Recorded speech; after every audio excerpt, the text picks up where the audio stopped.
On the education note, Zoe, you've been there at the RCA for a year, you say. In that year, have you already seen like a rise in the amount of digital use within your teaching area, with your classrooms, with your students? Or has it always been really I mean, I think it's been there for a while. I think you definitely see them wanting to learn Rhino and the kind of skills which kind of use the sort of tactility, whether it's ZBrush, where you're using a very haptic touch to then, benefit from technology and the digital formats that all different softwares mean that they can, I don't know, whether it's design your own button. So you don't have to rely on kind of forming that. You can do it very quickly. I think there's a long way to go. I think it's really difficult because in fashion design, I really deeply believe in the craft and the skills of the past. So although Iris van Herpen's amazing, you only have to look at 97 Thierry Mugler's show. It's phenomenal. And actually, they're incredibly close aesthetically. And I think what I'm looking for from the young designers that I'm looking at, hoping to assist coming through, and what I think the responsibility is from fashion is to merge those two. I think at the moment there's an aesthetic that you see is actually quite mathematical that's coming out of the digital kind of software, and it's very beautiful, and it has this kind of Mandelbrot-esque kind of nature-informed visual, but I'm now I know it. I've seen it, and I now want it to move somewhere different. So it's like if you take Judy's kind of very physical, beautiful, very, or Gary's that are very personal, they have that very human maths to them, and then collide that with those skills. That's what I'm waiting for, and I'm not seeing that yet within, I mean, maybe other places, but not enough in fashion. I think that there's been such a strong lead, and I want people to challenge that a little bit. It's exactly, and from one fashion person to another, I've done about a gazillion reviews for Style.com, and there was a point where I was getting so irritated by all the digital prints, and I just really missed knitwear and things like that. Did you ever have that sense of that it was not being pushed forward, it was in a rut somehow? Yeah, I mean, digital print was a kind of classic moment, like when Jersey came in, if you look at the history of fashion, where it enabled people to create something new, because tailoring and cut is a real skill that takes many, many years. And I think we've seen that be really challenged. And it also is aligned with the fact that we can't wear tailored clothes so much anymore, so I understand that too, but... we can't wear tailored clothes? Well, as in, you can, but they're really expensive because it takes a long time to understand that skill and work with that. And I think also we want to wear easy clothes. I want to go home and put my jeans and t-shirt on, because I've got things to do. But coming back to the sort of digital and the craft, I still think there's a place. I think, I agree, digital printing became, the mirror print was a little frustratingly repetitive. It frustrated me because there's so many things that you can do with it, And I think, I don't understand why that occurred. I guess that's about trend and demand. I'm not sure. I'm not a good business person, so I would never make anything that was about making money. But I still think, and I go back to, in a way, Judy's point about this kind of collaboration. I think digital is also going to be very interesting going forward, and in fashion, and there's going to be really interesting parts of that and real difficult parts of the collaboration, because fashion is quite ego-driven and one-driven. But I think if you think about the merging, that in-between place, in between the sort of 12 hours of making something that's really beautiful, that digital doesn't have that same sense of all the journeys, all those marks and moments that you feel in one of Judy's pieces. So if you look at a Cy Twombly piece, there's just something there that's very human. It's the mass of a person and the mass of a machine and the mass of software and coding is 0 and 1. And that's what makes up that structure. And it's very interesting, but I always think, what's the 0.5, What's that middle bit? And I don't feel I've seen that yet aesthetically in design, and that's what I'm aching for. I think there are craftsmen out there that are very wisely kind of, combining the two. If you take Grayson Perry, for example, I mean, he's been very clever in, utilizing new technology, using those kind of ceramic transfers and actually enjoying using craftsmen to kind of help him complete his vision. Yeah. I think, really want to emphasize the point that it would be so backward to reject all that, and I just don't see the point of it. I think if you look back if you look back at the arts and crafts movement, they were really anti-industrialist, and to be like that today would just seem ridiculous, I think, yeah. I wanted to ask Judy and Gary, both of you, because we touched upon this, Lauren and I, earlier. I mean, when you put some of your work, and actually you two definitely, and you, online, are you not worried about copyright infringement? Somebody just clicks and downloads and puts it on their site or whatever. Has that happened to you, and how would you approach that? Because you really are vulnerable when you put your work online. I think if you want to put it on your internet or on your website, rather, then go for it. I find the whole music industry quite interesting in that respect at the moment, because as you know, the idea of me, if I'm making my own personal work, if it's an illustration or something like that, I'm excited about showing people. This is the power of Instagram. You know, we're show-offs. That's what we do. We want to show people. No, you're not on a show-off. I Coined a new term, you. share wolves. Remember it. You heard it here first.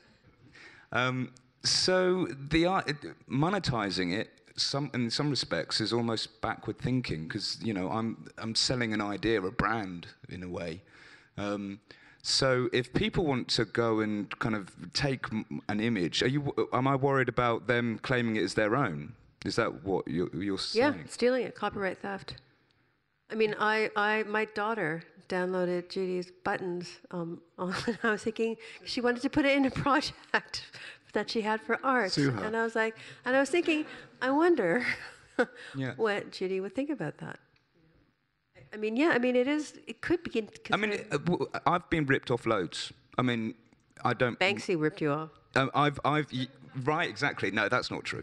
But certainly, you know, there is a certain high street shop that I walk past every once in a while, at least twice a year, and I know exactly where they got their latest window.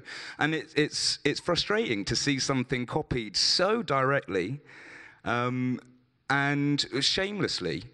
But they're also a client, so you can't really you can't make. It's just bad karma. Exactly. What are you saying? I mean, I'm not running out of ideas. Have them. Exactly. Have that's some more while you're about it. Why don't you? Exactly. Do you know what I mean? And that's exactly how I feel about it. At the same time, you know, if you are going to be making things and you are lucky enough to have them on show, then people are going to nick a certain amount of them, and that's like they say. But you're not in the charity business. Don't you want to earn your part of it? No. Well, yeah, of course, but I'm a terrible businessman, so technology, a lot of it is so much to do with the exchange in like the software world. It's all built on exchange, and actually economically, they've done surveys that fashion is one of the industries that shares the most, generally speaking. But it's actually what makes it so much bigger economically. And there's always been that freedom of cut, paste, copy. And I think Judy's right. I mean, and that's what makes the great part of fashion amazing. It's run by people like, how they have another idea. They're just more focused on their forward. Yeah, Lauren, I know you have a different view. Do you feel comfortable talking about your view? Idea. So, our images have been used everywhere, which is fine. I don't mind my images of my work being used or copied. What happened to us very recently was that a huge online store, if not the biggest, took our logo and our name and slapped it on a lot of T-shirts and sold it. And I didn't know until I saw someone walking down the street in it. And it had no relevance to them. We're a small brand. Somebody had obviously picked it up and put it on a T-shirt. Luckily for us, we spent a lot of money at the beginning of our brand copywriting our logo. So we're taking them to court because it's such a blind, it's identical. Is that an expensive proposition, taking them to court? We'll win because it's complete, direct. Like, it literally is the same font, the same layout, the circle, the unseen. It's it's foolproof, of which they'll pay for fees if we win. And we will, but that journey of it, our brand's 1.5 years old, was something that really was hard to learn. So who do you go to? We didn't have legal representatives because we're not that big. So, it's kind of scary in one sense, but when it comes to image use, that promotes your brand. So if somebody else is using your image or they're making stuff like yours, Judy says, you always have more ideas, so that kind of is a compliment. But when someone directly sort of, takes it, is a bit tricky. Ludo. Believe it or not, we actually, I've seen buildings that are literally copied out of like entire blocks. We did a project in China, actually, in Shanghai, and the image of the building, the renderings that we were publishing, were literally taken, and that's again because of this idea of the digital tool, how easy and accessible they are. Now there are actually studios that are literally taking images, and because it's so easy to rebuild them digitally, they actually managed to recreate the project, and they build it in the same city. Just slightly smaller, obviously didn't look the same, all the details were missing. It was based on an image, on a render of a design proposal. And what they did is they actually completed the building before we finished our own. So they clone an entire building. And that's about the idea of the digital tools that are becoming manneristic, if you want. So it's very easy to reproduce things that you see, to access the information. And then at a certain point, you find yourself looking at two buildings that are 100,000 square meters. And it takes 2-3 years to build them. And at a certain point, the copy comes out even before the original one is completed, obviously with less quality, less detail, a lot of unresolved issue. But out of 2-3 images, now you're able to literally reproduce an entire build space, which is somehow crazy if you think about it. It's quite an interesting point, actually, which I was at an advertising conference the other week, and have you seen that advert with I can't remember what car company it is, but it's like a red car that gives birth to another red car. So all of that was made digital before the car existed. So they 3D rendered the whole of that advert before a car had even been built. So I thought it was just insane, because it looks like a real car, but it isn't. And then they designed the car from that render, which was just nuts, yeah. I'm going to go back to Judy and actually Gary for a minute, because now I know all about your buttons, because my daughter, and his buttons are amazing. But will you miss? I mean, if you guys, when you're doing your digital, I know I touched upon this before. Don't you miss the tactile, touching, feeling, crafting bit of what you do when you actually put all that down and go online? Well. Again, like we've reiterated quite a few times now, it is about a balance between both of those processes. I love, the being able to make and use my hands and build something, but I also love putting it online, and it's just a very different feeling. There's being able to actually look at it and touch it in person, and then trying to reinterpret that. And sometimes a lot of what you see on my Instagram is a little bit of fakery, because I do love a bit of Photoshop.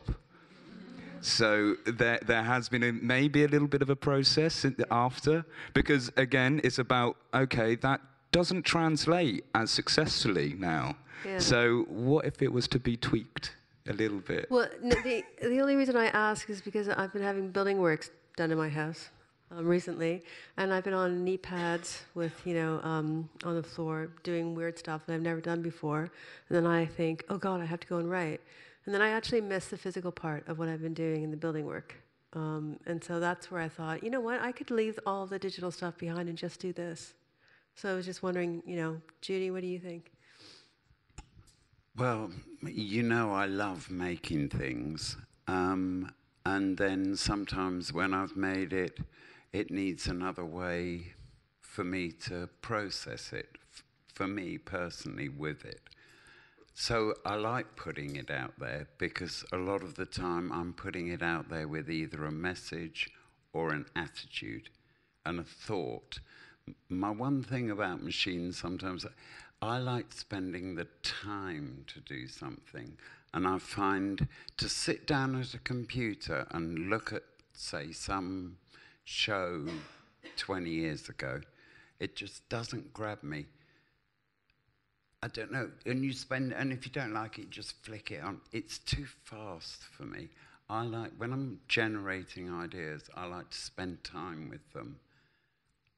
Then I like flicking them on. That's when I need to save time, is when I'm actually projecting the idea. So I find the digital good for me on that level. saying that, you know, I'd rather read a magazine than sit at a bloody machine. Well, I'm sorry. you know, that's the thing I was going to ask Paul. Well, How long do you think it'll be before print is dead?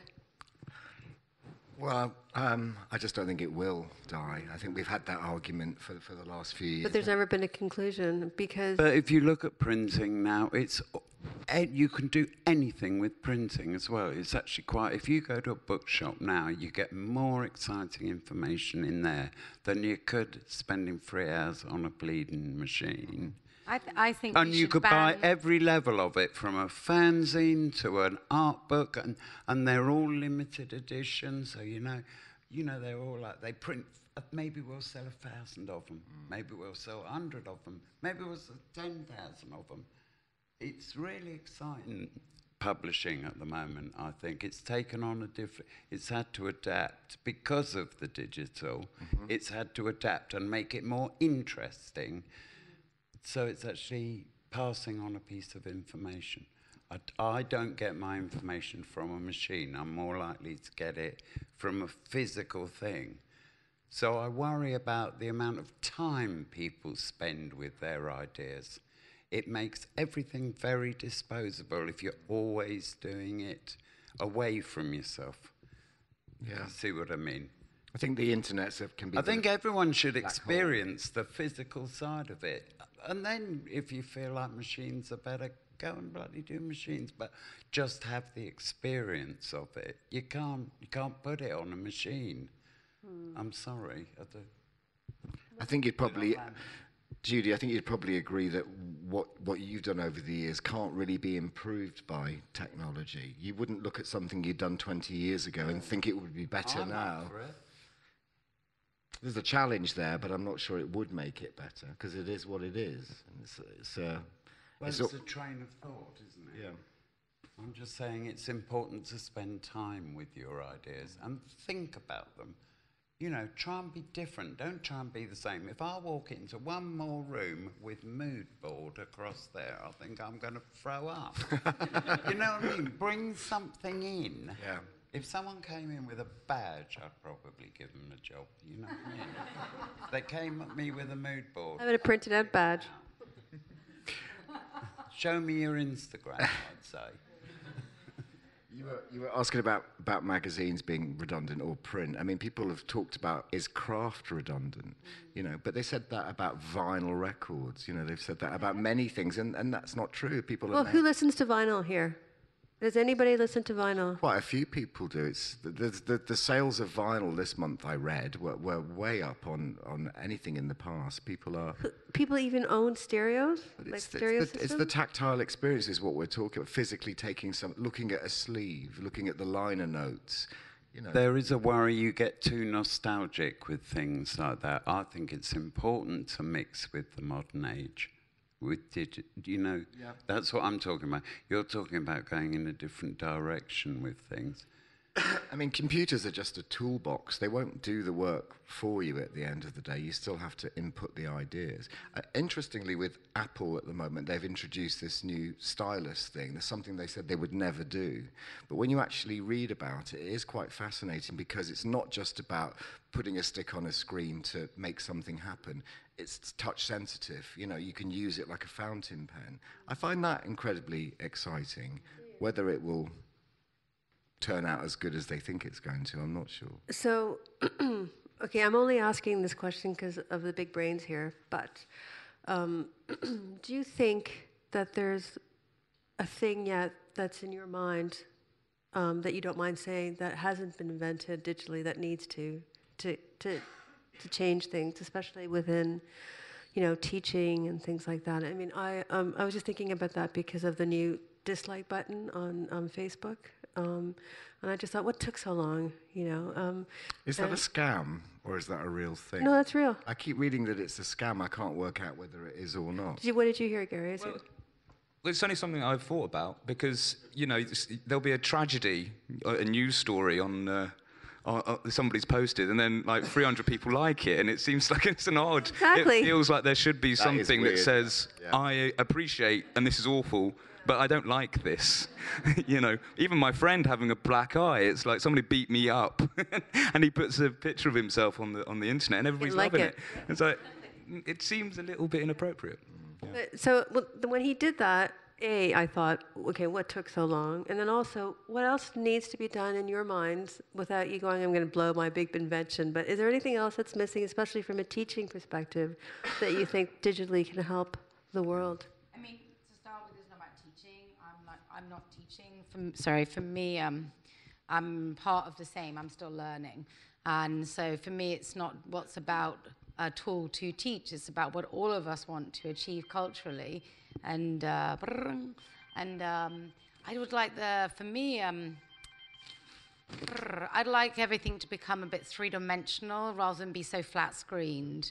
Sometimes the screen kind of traps everything a bit for me in a bizarre way. When you talk about magazines and the real, it's like if you read a book, your imagination somehow becomes very sort of 360 and weird and crazy, and it's not so linear and controlled, and the screen holds everything for me a little bit. And I feel, considering we are in 2016 like tomorrow, that we seem to still be held by what's really just a very thin, flat TV, you know, and that doesn't seem to have moved forward enough for me. I want things to jump up and, you know, walk into the middle of something. I think that becomes exciting. And then all of a sudden you think about Gary's work, and then maybe that would be something he could engage with. But just to put it flat on a screen, yeah, I want more in that way. That's what I would like. Holograms.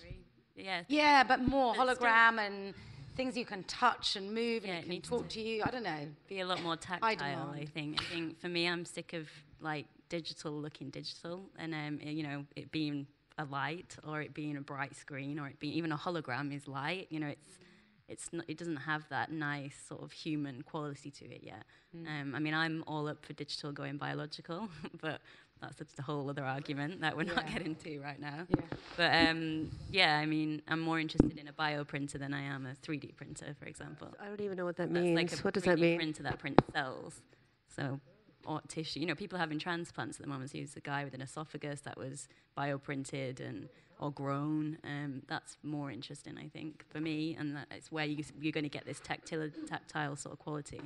Yes, it might become a little bit matrix, but... Yeah, the biomimicry thing's going to be massive, and that's really, And really in architecture interesting. as well. Yeah. It's massive in architecture anyway, and has been for years, but when, you know, that becomes accessible to today's designer, you know, when you can buy a fabric that can absorb air pollution from the cloth house, you know, that's going to be a more sort of, I don't know, interesting world when we look at technology. It amazes me how many fantastic things can be done now, and yet the simplest things don't seem to have been invented. From a journalist point of view, I wish they would invent an app that transcribes your work for you when you've done an interview. They still haven't nailed that, and somebody needs to get on the case, because there's hours and hours of wasted time. You know, it makes the job horrible.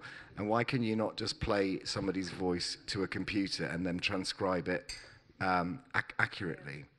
They've not got there yet, have they? Spent God knows how many, I mean, like, unbelievable amounts of time doing that. Because as a journalist, we have to get every word right. If you misquote, you're in big trouble. I think on that note, we've run out of time. So thanks everybody for showing up, and a huge thanks to this incredible panel. And thanks to the BFC for allowing us to have this discussion. So have a good day, everybody.